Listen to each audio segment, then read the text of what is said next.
নমস্কাৰ। এই মুহূৰ্তত অসমৰ প্ৰত্যেকগৰাকী জনতালৈ দিব ওলাইছোঁ ডাঙৰ খবৰ। যিসকল মানুহে ভিডিঅ'টোত ক্লিক কৰিছে অনুগ্ৰহ কৰি ভিডিঅ'টো স্কিপ নকৰি প্ৰথমৰ পৰা শেষলৈ চাই থাকিব, কিয়নো এইটো ভিডিঅ'ৰ মাজত চৰকাৰী ঘৰৰ পৰা আৰম্ভ কৰি মহিলাসকললৈ কেইখনমান গুৰুত্বপূৰ্ণ খবৰ প্ৰদান কৰিম। যিসকল মহিলাই ভিডিঅ'টোত ক্লিক কৰিছে অনুগ্ৰহ কৰি ভিডিঅ'টো স্কিপ নকৰি প্ৰথমৰ পৰা শেষলৈ চাই থাকিব। লগতে মোৰ চেনেলত নতুন হ'লে প্লিজ চেনেলটো ছাবস্ক্ৰাইব কৰি মোৰ লগত থাকিব। বলক ভিডিঅ'টো আৰম্ভ কৰি আজিৰ প্ৰথমটো গুৰুত্বপূৰ্ণ খবৰৰ বিষয়ে বিস্তাৰিত জানি লওঁ। আজিৰ প্ৰথমটো গুৰুত্বপূৰ্ণ খবৰ হ'ল চৰকাৰী ঘৰলৈ। যিসকল মানুহে এতিয়ালৈকে চৰকাৰী ঘৰ পোৱা নাই সেইসকল মানুহৰ বাবে আহি গ'ল ভাল খবৰ, কিয়নো বিজেপি চৰকাৰ গঠন হোৱাৰ পিছতে চৰকাৰী ঘৰলৈ এনেকুৱা এক বিশেষ আপডেট প্ৰদান কৰিছে।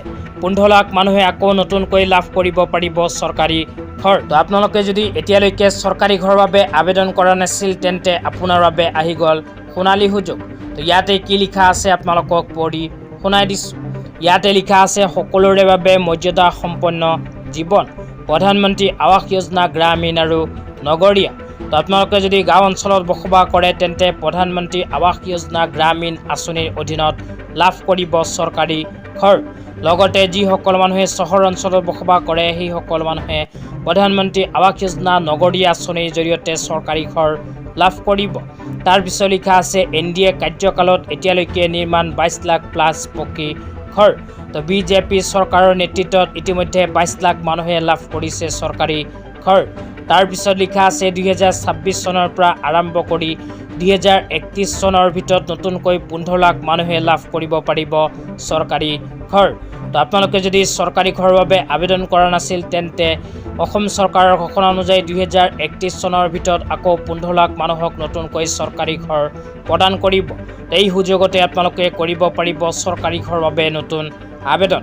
যিসকল মানুহে চৰকাৰী ঘৰৰ বাবে নতুনকৈ আবেদন কৰিব বিচাৰে অনুগ্ৰহ কৰি এইটো ভিডিঅ'ৰ কমেণ্ট বক্সত কমেণ্ট কৰি জনাই দিব। তেন্তে ইয়াৰ নেক্সট ভিডিঅ'ত আপোনালোকক জনাই দিম যে চৰকাৰী ঘৰৰ বাবে কেনেকৈ আবেদন কৰিব আৰু কেতিয়াৰ পৰা আবেদন আৰম্ভ হ'ব। তেতিয়া আপোনালোকক দিব ওলাইছে আজি দ্বিতীয়টো খুবেই গুৰুত্বপূৰ্ণ খবৰ। আজি দ্বিতীয়টো গুৰুত্বপূৰ্ণ খবৰ হ'ল মহিলাসকলৰ বাবে।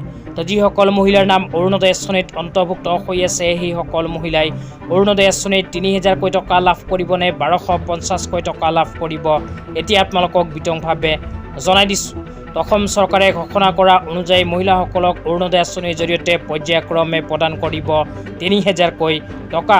কিন্তু অসম চৰকাৰৰ ফালৰ পৰা এতিয়ালৈকে কোনো স্পষ্টীকৰণ দিয়া নাই যে অহা আগষ্ট মাহতে মহিলাসকলে 3000কৈ টকা লাভ কৰিব। এনেকুৱা কোনো আপডেট এতিয়ালৈকে প্ৰকাশ হোৱা নাই। সেইকাৰণে আমি ক'ব পাৰোঁ যে অহা আগষ্ট মাহত মহিলাসকলে অৰুণোদয় আঁচনিৰ জৰিয়তে 3000কৈ টকা নাপাব, লাভ কৰিব 1250কৈ টকা। আজি ইমানেই। ভিডিঅ'টো চাই কেনে পালে নিশ্চয় এইটো ভিডিঅ'ৰ কমেণ্ট বক্সত কমেণ্ট কৰি জনাই দিব। আজি ইমানেই।